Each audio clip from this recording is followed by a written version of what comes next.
Hey, sweethearts, you ready for chapter 9? Okay, let's go. A security guard escorted Miguel and his family to Marigold Grand Central Station. Dante happily trotted alongside Miguel. The family reached the end of the walkway and passed through a large door emblazoned with Department of Family Reunions. Inside, hundreds of caseworkers sat in front of computers at cubicles, helping travelers solve holiday snafus. Come on, help us out, amigo. We gotta get to a dozen ofrendas tonight, one traveler complained. In a far corner of the room, a woman's voice boomed. My family always puts my photo on the ofrenda. The devil box tells you nothing but lies. In one swift movement, she removed her shoe and smacked her caseworker's computer. Mama Imelda? Papa Julio said. She turned her shoe on him. He stepped back and yelped. Oh, mi familia, she said, her voice softening. Tell this woman and her devil box that my photo is on the ofrenda. Well, we never made it to the ofrenda, Papa Julio began to explain before Mama Imelda interrupted. What? We ran into, Mama Imelda's eyes fell on Miguel. He looked at her. Miguel, she gasped. Mama Imelda? Miguel said. What is going on? She asked. Just then, a door opened and a clerk poked his head in. You the Rivera family? Inside the clerk's office, the Riveras waited for the clerk to explain the situation. He flipped through the accordion folders of a massive printout. Well, you're cursed, he said to Miguel. The entire family gasped. What? Miguel explained. Dia de los Muertos is a night to give to the dead. You stole from the dead. But I wasn't stealing the guitar, Miguel protested, shooting pleading looks at his family. Guitar? Mama Imelda asked with suspicion. It was my great-great-grandfather's. He would have wanted me to have it. Aha! Mama Imelda interrupted Miguel. We do not speak of that. Musician. He is dead to this family. You're all dead, Miguel pointed out. Dante balanced his paw on the edge of the clerk's desk and tried to reach a bowl of sugary treats. Achoo! The clerk sneezed. I'm sorry. Whose alebrijes is that? He asked. Miguel stepped up and tried to pull his dog away from the man's desk. That's just Dante, he answered.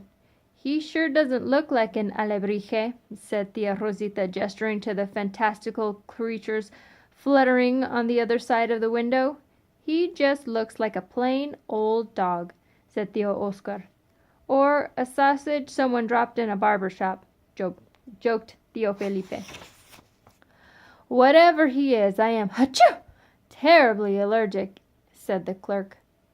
But Dante doesn't have any hair, Miguel said, and I don't have a nose, and yet here we are. The clerk sneezed again. But none of this explains why I couldn't cross over, said Mama Imelda. Miguel thought back to his family's ofrenda room.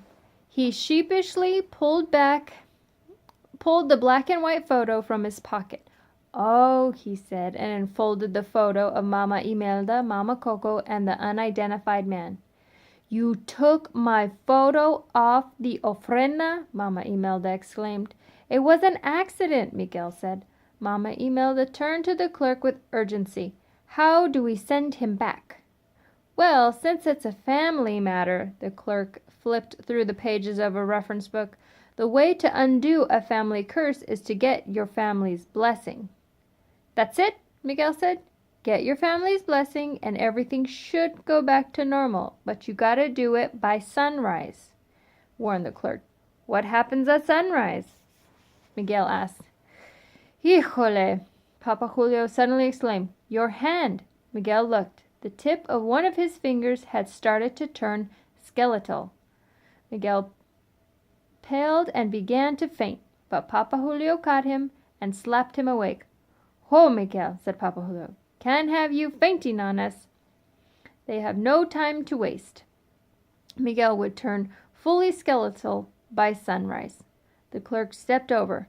But not to worry. Your family's here. You can get their blessing right now. He knelt next to Tia Rosita and searched the hem of her skirt. Cempasúchil, he said, looking for a flower. Ah, perdón, señora. He plucked a marigold petal from her dress and handed it to Mama Imelda. Now, he went on, you look at the living and say his name. Mama Imelda faced Miguel. Miguel, she said. Nailed it. Now say, I give you my blessing. I give you my blessing, Mama Imelda repeated. The marigold petal glowed in her fingers. Miguel suddenly felt relieved. He was going home, and he was going to play in the talent show, but Mama Imelda wasn't finished. I give you my blessing to go home, she continued. The glow surged higher. To put my photo back on the ofrenda, Miguel nodded as the petal's glow surged higher with each condition. And to never play music again. The petal surged one final time. What? She can't do that, Miguel protested. Well, technically she can add any conditions she wants, said the clerk. Miguel narrowed his eyes at her. Mama Imelda stared back, firm in her resolve. Fine, Miguel said. Then you hand the petal to Miguel, said the clerk. Mama Imelda extended the petal to Miguel. He grasped it. Whoosh! He was consumed by a whirlwind of petals, and then he disappeared. As quickly as he had vanished from the land of the dead, he reappeared in Ernesto de la Cruz's mausoleum in a whirl of petals. As soon as the petals settled, Miguel ran to the window and looked out. No skeletons, he exclaimed, laughing. Then he saw Ernesto's guitar. Once again he snatched it from its mount. Mariachi Plaza, here I come. He took 2 steps towards the door and whoosh! And another whirlwind of petals, Miguel appeared back at the clerk's office in the land of the dead. His family turned, shocked to see him back so soon. Miguel realized that his hands were still positioned as if he were holding Ernesto de la Cruz's guitar, though the guitar had stayed in the land of the living. Apparently, Mama Imelda's conditions were enforceable. 2 seconds, and you already break your promise, scolded Mama Imelda. This isn't fair. It's my life. You already had yours, Miguel said. He grabbed another petal. Papa Julio, I ask for your blessing. Papa Julio glanced at Mama Imelda, whose brow hardened. Intimidated, he shook his head and pulled his hat down. Miguel looked at another relative. Tia Rosita, Oscar, Felipe, Tia Victoria? They all shook their heads. None of them dared to cross Mama Imelda. Don't make this so hard, mijo. You go home my way or no way, Mama Imelda said. You really hate music that much? Miguel asked. I will not let you go down the same path he did, she answered. Miguel pulled out the photo. He focused on the man, his great-great-grandfather, whose face had been torn from the photo. The same path he did, Miguel whispered to himself, looking at the man. His family. Listen to your Mama Imelda, Tia Victoria pleaded. She's just looking out for you, said Tio Oscar. Be reasonable, Tia Rosita added. Miguel slowly stepped towards the door. Con permiso, I need to visit the restroom. Be right back. He showed himself out. The family watched Miguel leave, bewildered. The clerk glanced over at them. Should we tell him there are no restrooms in the land of the dead? He said. Okay, that's chapter 9. All right, my girls. Good night. I love you.